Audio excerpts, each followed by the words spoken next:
আপনি মেয়ের বাবা, ছেলে কি করে? চাকরি করে। সরকারি না বেসরকারি? কয় সরকারি। বেতন কত?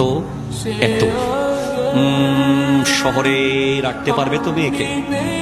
এইভাবে এইভাবে এইভাবে বিয়েটা শেষ পর্যন্ত আর হয় না। ঠিক কিনা জোরে বলেন তো? আমি নিজে, আমাকে দেখেন, আমি যখন শাদী করছি আমি স্টুডেন্ট ছিলাম, মাত্র পাশ করেছি তথা মাস্টার্স রেজাল্ট দিয়েছে আর মাদ্রাসায় কাবিল রেজাল্ট দিয়েছে।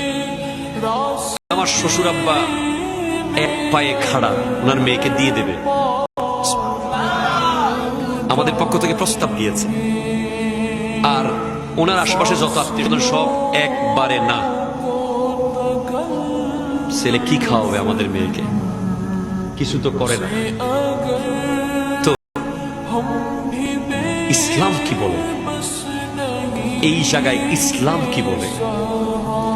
ইসলাম বলছে তোয়ামুল ওয়াহিদে ইয়াকফি লিল ইসনাইন।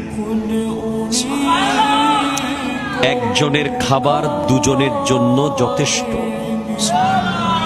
তোয়ামুল ইসনাইনে ইয়াকফি লিল আরবা। দুজনের খাবার চারজনের জন্য যথেষ্ট। তোয়ামুল আরবাতে ইয়াকফি লিস সামানিয়া। চারজনের খাবার আটজনের জন্য যথেষ্ট। দ্যাট ইজ ইসলাম। আপনি খেয়াল করে দেখিয়েন, আপনি একা যখন খান অনেক খাবার আপনাকে নিতে হয় পেট ভরানোর জন্য, আর আপনি যখন একই পাত্রে দুই তিনজন মিলে খাবেন দেখবেন খুব সামান্য খেয়েছেন, আপনার তৃপ্তি হয়ে গেছে। আছে না নাই? বলেন না, আছে না নাই?